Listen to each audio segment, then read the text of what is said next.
मैं सबसे पहले निवेदन करता हूं पीछे बैठे हुए सभी बंधुओं से कि वो आगे आके बैठे। पीछे बैठी हुई माताओं बहनों से भी निवेदन है कि वो आगे आके बैठे।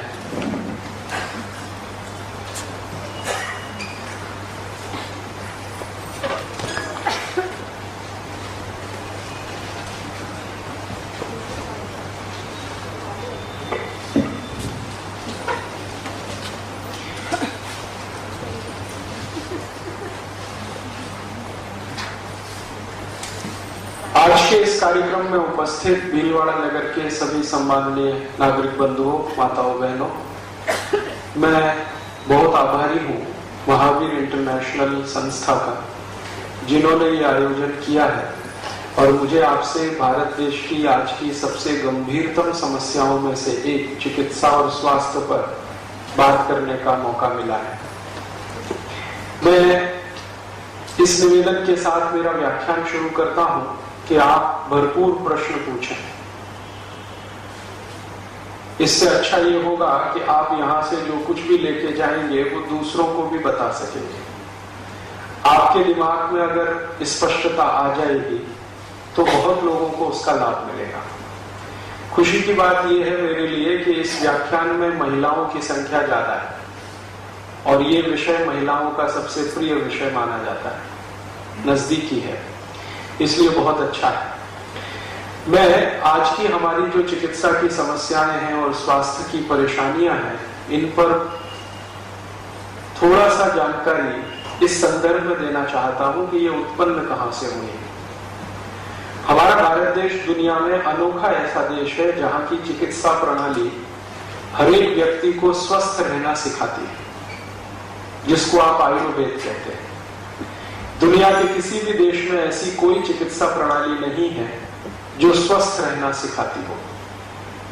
ज्यादातर चिकित्सा प्रणालियां जो दुनिया में चल रही हैं, जिनकी संख्या अभी धीरे धीरे 100 के ऊपर पहुंच गई है, एलोपैथी है, बायोकेमिक है, होम्योपैथी है, मैग्नेट थेरेपी है, ऐसी करीब 100 से ज्यादा चिकित्सा पद्धतियां दुनिया भर में चल रही हैं। इन सभी के मूल में यह है कि आप पहले बीमार पड़ो, फिर हम आपको ठीक करेंगे। हाँ, इसमें शर्त ही ये है कि आप बीमार पड़ो। बिना बीमार पड़े ये चिकित्सा पद्धति आपको कुछ भी मदद नहीं करेगी। लेकिन भारत की जो चिकित्सा पद्धति है, जिसको हम आयुर्वेद कहते हैं, वो अनोखी है पूरी दुनिया में, जो ये कहती है कि बीमार ही मत पड़ो, स्वस्थ रहो। और ये स्वस्थ रहने की कल्पना कितनी ऊंची है हमारी चिकित्सा पद्धति में, इसका एक सूत्र है जो हम बार बार कहते रहते हैं, सर्वे भवन्तु सुखिनः सर्वे सन्तु निरामया सर्वे भद्राणि पश्यन्तु मा कश्चित् दुःखभाग् भवेत्। सब सुखी हो, सब निरोगी हो, कोई दुखी ना हो, ऐसी भावना, ऐसी कल्पना किसी चिकित्सा पद्धति में नहीं है, सिर्फ आयुर्वेद में। आयुर्वेद की ये जो चिकित्सा पद्धति इतनी ऊंची भावना लेकर हजारों वर्षों से इस देश में जो चलकर आई, आखिर उस देश में ऐसी क्या तकलीफ हो गई कि सब बीमार ही बीमार दिखाई देते। जिस देश की भावना इतनी प्रबल और इतनी ऊंची हो, सर्वे भवन्तु सुखिनः, उस देश में अब सब बीमार ही बीमार दिखाई देते।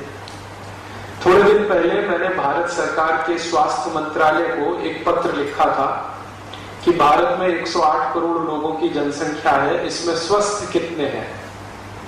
तो उनका पहले तो एक पत्र आ गया उत्तर के रूप में कि आप पहले ये बताइए स्वस्थ मानेंगे किसको। आयुर्वेद की अगर आप परिभाषा लेंगे स्वस्थ होने की, तो भारत में शायद ही कोई मिलेगा जो स्वस्थ हो। और अगर एलोपैथी की परिभाषा लेंगे तो हो सकता है 20-25 करोड़ लोग स्वस्थ हों, बाकी बीमार हो। लेकिन आयुर्वेद की परिभाषा में तो शायद ही कोई हो, ऐसा उनका पत्र आ गया। तो मैंने उनसे कहा कि अच्छा आप ऐसा करिए, दोनों हिसाब से मुझे बताइए। और मैंने उनसे पूछा कि भारत में सबसे पहली जनगणना हुई थी सन 1881 में, अंग्रेजों के जमाने में, वहां से आप मुझे बताइए कि सन 1881 में जब जनगणना हुई थी तो उस समय कितने स्वस्थ थे, और आज 2001 में जो आखिरी जनगणना अभी तक की हुई है उस समय कितने स्वस्थ हैं। तो सरकार की ओर से कहा गया कि ये तो बड़ा मुश्किल प्रश्न है, आपको इसका उत्तर मिलने में बहुत समय लगेगा, क्योंकि पुराने आंकड़े निकालना वो समय का काम है। हमने कहा ठीक है, चलेगा, मुझे कोई जल्दी नहीं। बहुत दिन के बाद उनका एक और पत्र आ गया कि अभी आप ऐसा करिए कि संसद की पुस्तकालय में चले जाइए, लाइब्रेरी में चले जाइए, वहां पर ये सेक्शन है, वहां से आप कुछ डॉक्यूमेंट्स देख के पता कर लीजिए। हमारे पास इतनी फुर्सत नहीं है कि आपके इस प्रश्न का हम उत्तर दे सकें, क्योंकि हम सब बहुत व्यस्त हैं। मैं चला गया, हमारे एक परिचित मित्र सांसद हैं, उनसे कहा कि मेरा एक पास बनवाइए, मैं लाइब्रेरी जरा देखना चाहता हूँ पार्लियामेंट की। पहले भी मैं बहुत बार गया हूँ।